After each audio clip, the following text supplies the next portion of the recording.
I wanted my ability, my skills, my leadership. That's what I wanted to define me. I didn't want to be Abby Bolt, the gal that got raped while she was out on an assignment. You know, the fire world is so small that it can quickly turn your identity into that. Enchanted Sky Media.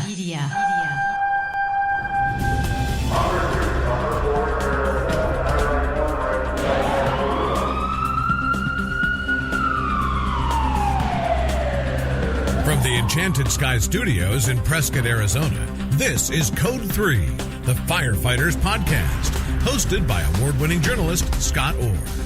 Code 3 features interviews with leading members of the fire service, discussing firefighting strategies, tactics, and other topics you need to know more about. Now, here's Scott. That's right, and I will not let Parkinson's stop me.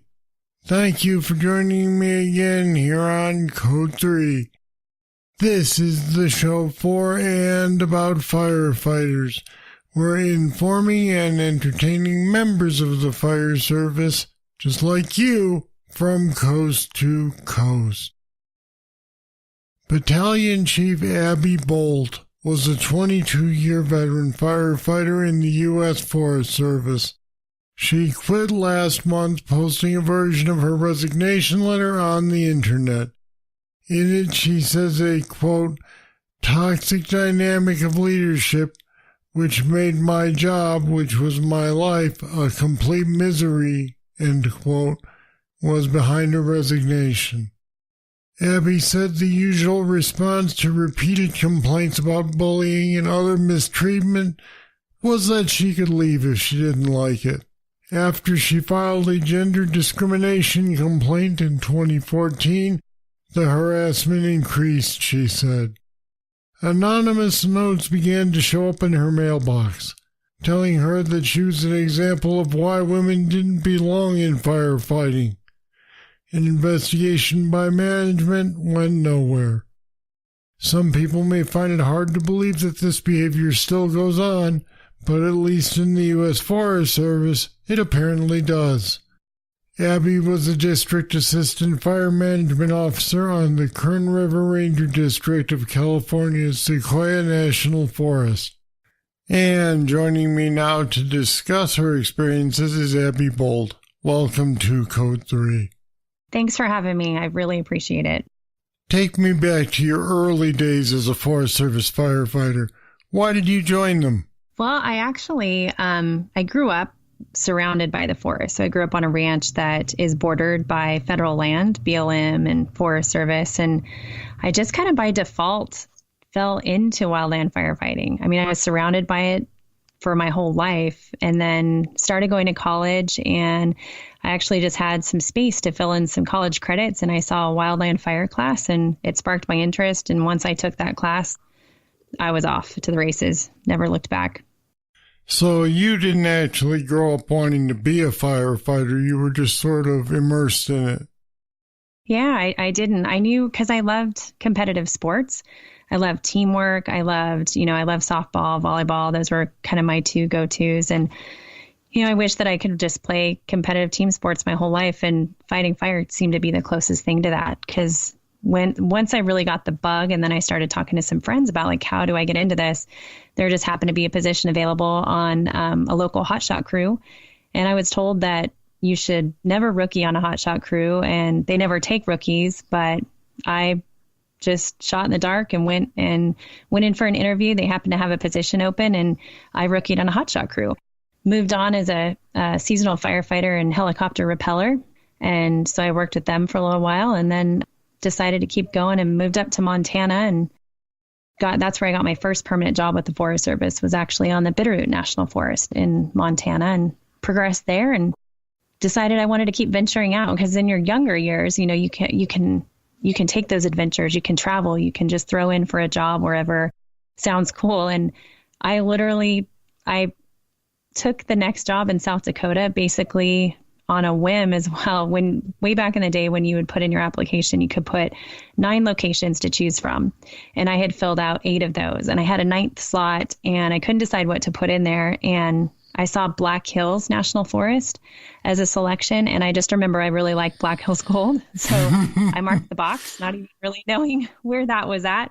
And next thing you know, I got a phone call and a job offer from the Black Hills. And I said yes and went out there completely sight unseen and absolutely loved it. And I probably would have stayed out there in that area or that region, but I was really feeling the tug back to be near my family and my sisters as they were finishing growing up. And so then I applied back into California and then came back and then stayed with the Forest Service ever since. And then I went to the Inyo National Forest and the El Dorado National Forest and then settled back home on the Sequoia National Forest. So that's been my path.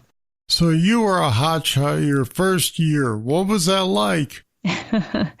It was, well, I didn't know any better. Let me put it that way. I hadn't been in at all to know like either what their reputation was or what to expect, really. Just when I got my initial training, because I volunteered to get my initial training, I went and sat in some classes just on my own time to get those initial certificates. And so then I started with the crew, and all I knew is I just wanted to prove myself. I was the only girl on the entire crew, and they were already ahead of me. They had already been there, for at least a season or 10, and they knew what to expect. And I came in after the season started and starting from 0 and then trying to match up to their 100. It was a challenge every day. I'm not going to lie. It totally was. Now, how did they treat you at that point? How did you get along with the guys? It was a mix. Getting along with guys really was never a problem for me because I grew up in a very tomboy manner. Like my dad has 3 girls and he always meant to have 3 boys. Like there's no doubt. Like before they had kids, he was like, I'll never have a daughter. I'm only meant to have sons. Well, we're the 3 sons that he never had. And so we were kind of raised like boys. So the hard work ethic and, just kind of the tough attitude was totally fine by me and growing up on a ranch. But to tell you the truth, my first year, something that was definitely a jaw dropper. Like I was a total athlete. I was the, fastest on my softball team. I could get to first base for anybody else. I had really a great athletic ability, but man, there is nothing to prepare you for trying to get up the mountain the first time in like a PT hike with all that gear on your back and stick in a line. Like that was my first introduction to true crew hiking.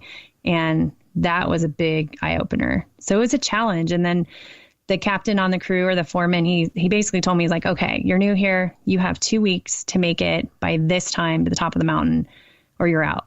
And I was like, all right, copy that. So that was IPT off the clock, on the clock, in between to make sure that I could get up to that crew pace and not be a drag. And I achieved that and then a bunch more. And still remember the day where I beat a bunch of guys in on the run that I didn't normally beat. But I finally got to that level, whooped them. And of course, as they all came tumbling in from the run, they were getting their rear ends chewed out for letting a girl beat them. And I just had this like little silent smile inside. I'm like, that's right. So there's your typical hazing stuff. I dealt with the silly little things that the new guy deals with, rocks in your pack, just getting little base picked on, things that don't surprise me at all. I mean, that's the kind of rookie behavior that doesn't bother me. It's just kind of fitting into the new team and being the new guy. But there were definitely some moments of just things that occurred that should not have. But back at that time, I didn't know how wrong they were, I think. There was one moment where in the middle of the night, looking back at it, I realized kind of how dangerous it could have been. We were sitting on a dozer line in, I think it was the Los Padres National Forest. We'd been on a fire all day and we're there through the night mopping up. And we're just kind of sitting, taking a break in the dark, and rocks kept rolling by me. Like they weren't huge, but I mean, on a dozer line, things like that tumble down and you don't really think much of it. And then bigger rocks started coming and more. And I just thought, man, something is going on up above me. Like I need to move. Well, it wasn't until like 2 years later, one of the guys came back to me and told me that they had been rolling rocks down on top of me just to pick at me.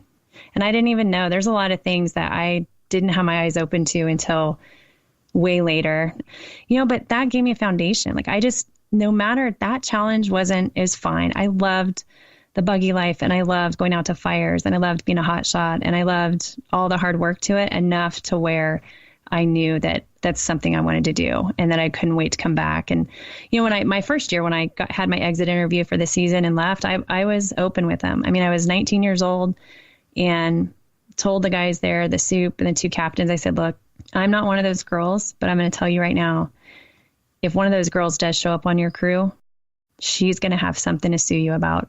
Like, I don't even know how that'll work, but I'm just telling you right now, like, I am not one of those girls and I will just keep working my butt off. But I just gave him a fair warning and let him know that there was something they needed to improve. When did you first begin to see harassment that you could recognize as harassment? Looking back now, I saw it from day one, but I didn't know that that's what it was. Right. But when did you actually begin to realize it? I think, there was a moment where I was like, man, this is not okay. We were hiking on a PT hike and it was pretty steep section. And, I'm getting up the hill and the guy behind me, who was actually my foreman or my captain at the time, he just kept shoving me down to where I would trip and fall, shoving me down, telling me that was going to make me stronger. But it just kept making me fall down into the dirt because this piece of hill was so steep. And the way he would shove on my pack would throw all my weight off and I would drop down to the ground. Well, every time that I would drop, the crew would just get further away from me. And then I would have that much more space to make up. And the guys in front of me didn't know that's why I was gapping, that I kept getting thrown down on my hands and knees. And, I kept trying to accept it as it's just a rite of passage. Have you ever seen anybody use a training technique like that with any male firefighters? No, not in particular like that. I haven't. So it began to become obvious to you that there were some people who really didn't want you to stay in that job. So why did you stick with that job for so long? Because I knew that out of, let's say there were 20, 22 people on the crew that year, I knew out of that many guys, you're going to get a couple of jerks in there. And I knew that I wasn't going to let them make me not like the job, because there may have been some difficult people in it, but I loved the job. And that's why I wanted to stick with it. There were so many other great moments that I know not a lot of people get to have with the jobs they're in, and they were worth sticking it out and I wanted to figure out a way to either, one, not be somebody they wanted to pick on, or two, figure out how to not put up with it. Because as I progressed throughout my career, a few years, the next crew that I went on was day and night. They did not behave that way. So then I knew that they refreshed me, and I realized that it doesn't have to be that way. And then as I became a supervisor throughout my career, I quickly figured out what I did not have to tolerate and what I did, and I figured out how to nip it in the bud right away.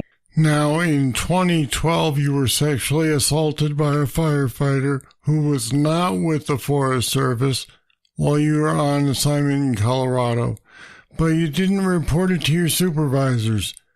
Why didn't you do that? To be honest with you, I didn't want to bring that kind of attention to all my peers, to my brothers and sisters. My team that I was there with, they were like my family. I didn't even tell my family until I talked to my sisters about it, but, my poor mom and dad didn't learn about it until they saw it on PBS. And I knew that if something like that was reported, it was going to swing the entire focus from our emergency management focus to this issue, this incident that happened to Abby. And it would have put the brakes on so many people's career or season. My incident commander would have had to stop and deal with it. Everybody would have had to stop and deal with it. And I didn't want to be that hiccup in their progression. I didn't want to bring that sort of a storm down on the team. That's a pretty heavy burden for one person to carry alone. When did you decide to speak up about it? Once a reporter from PBS talked to me, it took me a long time. And I had done a police report. Now, I did report it. I did the full-on police report. I came back, it was actually, I have a girlfriend who's a detective for the police department out here where I live. And on my way home, I reached out to her. I was just totally, I was petrified. I didn't know what to do. I was just in shock. I was really, you're really in shock and in major denial. And you put so much doubt on yourself. I worked so hard to be a strong woman in fire that I didn't want that to define me. I wanted my ability, my skills, my leadership. That's what I wanted to define me. I didn't want to be Abby Bolt, the gal that got raped while she was out on an assignment. The fire world is so small that it can quickly turn your identity into that. In 2014, you filed a gender discrimination complaint with the EEOC. Tell me about that complaint. Hey, what's sad is that, looking back, I'm more than happy to not report an assault. But then what's sad is what can eat you up even worse is like an administrative harassment or like a small one-on-one. It's crazy. Like, and the psyche through all this that I've been learning and understanding throughout it's so hard to describe and to get others to understand. But I'd been putting up with a couple of supervisors who were just on me constantly and really kind of knocking me down as a mother and basically not treating me the same way as they were my male battalion chiefs. And just there was a serious unfairness and isolation that I kept seeing and that kept damaging my career all the way around. And that I was able to report that, I guess, and feel more confident about something like that because I could show emails that proved it or one-on-one conversations. And that was less shameful to me in a way than having everybody look at an assault and judge me through that. And I think that's just something that we've created in the culture. So that's when I moved forward and called the hotline and let them know that I thought that something was certainly not right there. And they helped guide me through the complaint process. And yet after that, you were the target of more harassment. What happened then? Well, I gave up. Honestly, I just got beat down on trying to move forward through the process in 2014. Fire season was charging on. They were delaying things constantly. The investigator was delaying things. One thing after another just poured on. And really, they just wear you out to where you give up. And I just needed to move forward, fight fire, and be a good mom. And I let it go. And then after that, it was almost like they were like, oh, good, she let it go. So now let's get her. And just the administrative bullying became worse and worse and worse from being left out of things or being denied fire assignments or opportunities or training, or I had my office moved 3 times. My schedule was messed with. I mean, they were doing things that actually harmed my ability as a mom and my custody situation. I mean, that's how deep they were dieting into my life and harming it, not to mention the $30,000 to $40,000 worth of overtime they were denying me a year compared to the other guys I was working with. And it was clear that it was reprisal. Once I filed a complaint and listed those names on the paperwork, from then on, those 2 guys, like you could almost sense the day that they were told, hey, she filed a complaint against you, because everything changed. And it's so hard to get people to understand it and see it until you're seeing the pattern or you're feeling it.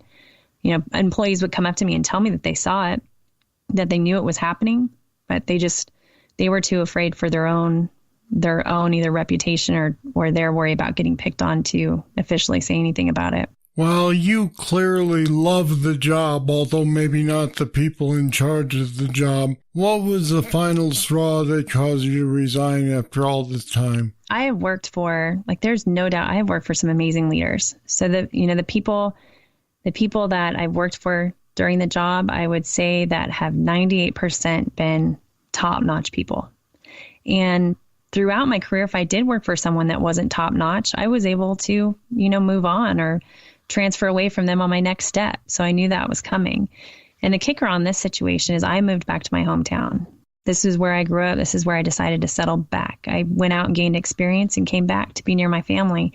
So it wasn't as easy as just seeing a poor supervisor and getting out of their way. I needed to stand up for myself, and then I realized I needed to stand up for other people. The final straw that caused the resignation is all of my situation was out on the table, all of it, to the point where it was in national news. Now, I never even wanted to go national news. I've been a firm believer in not letting the outside know about the difficult things going on the inside. You just make it look like everything's fine. You take care of the family. And I've always been a huge advocate of that. I've been dealing with some pretty rough stuff, but on the outside, nobody knows. Nobody knew.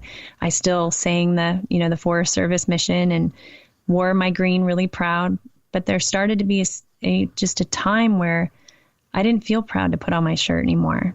I wasn't feeling proud to drive around in my battalion chief truck. I started to almost feel ashamed because of the administrative behavior that I was watching happen, some interior corruption and serious lack of integrity. to where I stopped feeling proud to be a part of it. And, the final kicker to it's time to just resign and let it go was a big part of that is really putting my money where my mouth is. I'm not going to preach it if I'm not going to practice it. And I was feeling really ashamed even drawing a paycheck from people who have such a disrespect for those out there who are trying to speak up. And when I got some very clear signs, validly clear signs from people in leadership all the way to the top of the USDA, not just the top of the Forest Service, but the top of the USDA, that really showed me that they were not truly interested in improvement. They weren't interested in doing something different and outside the box to improve.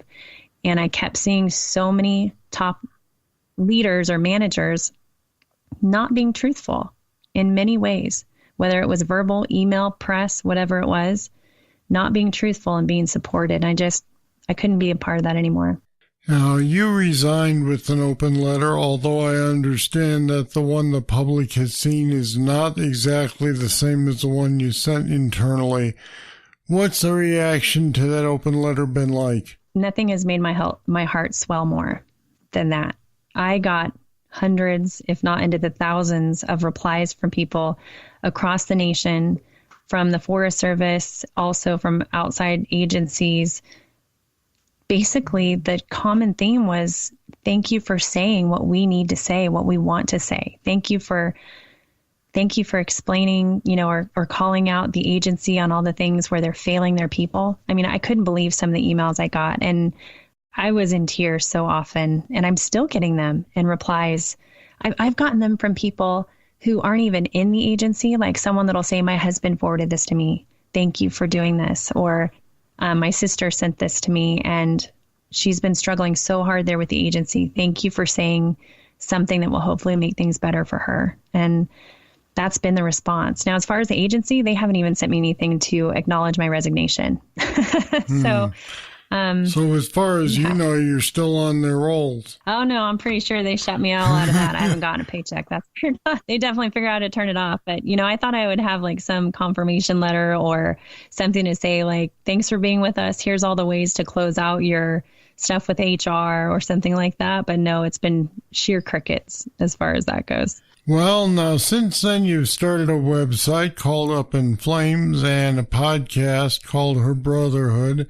What are you hoping is going to result from them? Well, both of those concepts came out of me more than a year ago. And that's when Her Brotherhood came to mind.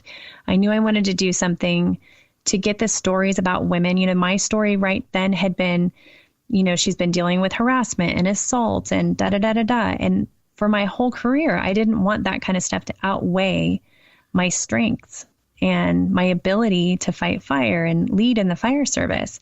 So I thought, I'm going to twist all of this into an energy that will celebrate women like me who are, putting their lives out there. They're doing these kind of jobs and careers. And I want to celebrate them and share the great stories, the stories that people are missing because they're so overshadowed with the other things like harassment and the Me Too era and all of that. So that's when I came up with Her Brotherhood.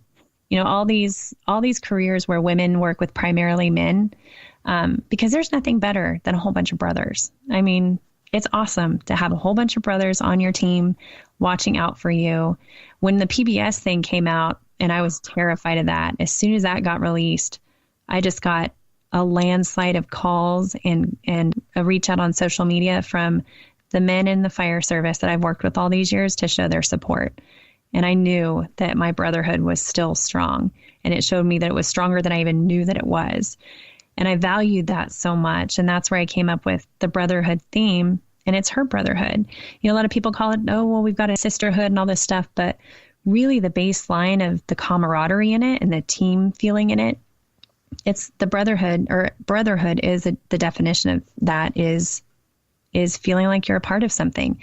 And so to me, Her Brotherhood is, I just want to celebrate all the good things and talk about, triumph. I want to talk about all these people that triumph over these challenges and celebrate that. And then, so that'll be a podcast. It is a podcast. I've got a couple episodes out already and a website. I've got some amazing interviews. Trish Paulette from San Diego Fire Department. she recently retired. She has an amazing interview and story that even talks about when she found herself in the Vegas shootings. Her and her husband, who was also a firefighter, ended up rescuing people there. I've got a pilot over in Florida, a helicopter pilot. Her name happens to be Abby. She has some amazing stories. I've just got things across the board and stories that I can't wait to share with people. And then just a sense of community. And I'm also going to be interviewing people that, men that work with women and how they feel about their sisters, and how they feel about their brotherhood and some amazing women that they've worked with. It sounds like it's essentially good news, which, some people might be surprised that you're not going to complain about your treatment. But I think the idea of good news has more staying power, for lack of a better phrase. Yeah, that's exactly what I'm hoping. Because I want to celebrate stuff. I don't want it to just be a beat down, and even with the Up in Flames effort that I'm doing, that is all about just helping people feel like they're being understood, like they're not out on an island. When they feel like they're just going down in flames and everything is crashing in their career, I want them to realize that they can actually go up in flames and make something good from it, find a solution, whatever that is. And then, her brotherhood is all about celebration of triumph in spite of tragedy. Being able to overcome things and show all these really great stories and people that make up her brotherhood. All right, last question. What's your next career move? I think I'm living it right now. Something that really just also warmed my heart was right away I started having fire departments reach out to me who were more than happy to have me work with them as soon as I stepped away from the Forest Service. Garden Valley Fire District in California, Laverne Fire Department in California. They are both more than happy with open arms to take me as a battalion chief and have me fight fire under their name. So I'm still committed to California Incident Management Team 4 as a division supervisor and a situation unit leader. And I'm working on my operations section task book. So I'm definitely going to be charging forward in wildland fire. And I've been reached out to as a consultant in several different arenas. And these podcasts those are definitely my passion projects that I want to move forward. And of course, public speaking has also been reached out to. So I'm going to be doing some different speaking events in the near future as well. So I'm really looking forward to it. I finally get to be the creative person I've always wanted to be about the things I love. Sounds great. Abby Bolt, thanks for talking with me today on Code 3. Thank you, Scott. I really appreciate it.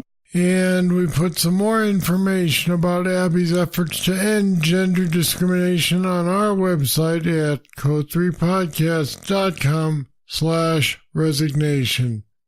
Check it out. All right, that's it. That's all for this edition of Code 3. This time we talked about the attitude some men in firefighting still seem to have about women. I'd like to hear what your experiences, both bad and good, whether you're male or female, have been on this topic. Just email me, scott@code3podcast.com. I'll read your comments on a future show. Don't worry, though, I'll keep your name out of it. That's all for now. Thank you for listening. I'll be back next time with more. I'm Scott Orr, and until then, stay safe. Code 3 is a production of Enchanted Sky Media. To contact us, get more information on today's topic, or subscribe to the podcast, go to code3podcast.com.